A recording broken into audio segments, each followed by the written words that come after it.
अस्सलामुअलैकुम। पाकिस्तान और इंडिया में ज़िलहिज्जा 1443 हिजरी का चांद नजर आ गया। ईद उल अज़हा की हतमी तारीख का बाज़ाब्ता ऐलान कर दिया गया। बड़ी खबर आ गई। क्या आप हालात हाज़रा से आगाही हासिल करना चाहते हैं?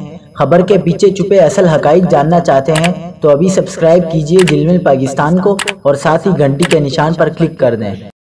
आपको बताते चलें कि पाकिस्तान में गुज़िश्ता रोज़ ज़िलहज का चांद नज़र नहीं आया।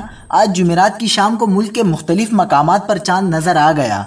ज़िलहज का चांद देखने के लिए आज जुमेरात की शाम को भारत भर में रोयत हिलाल कमेटियों के इजलास हुए, जिसमें चांद की रुयत का जायज़ा लिया गया।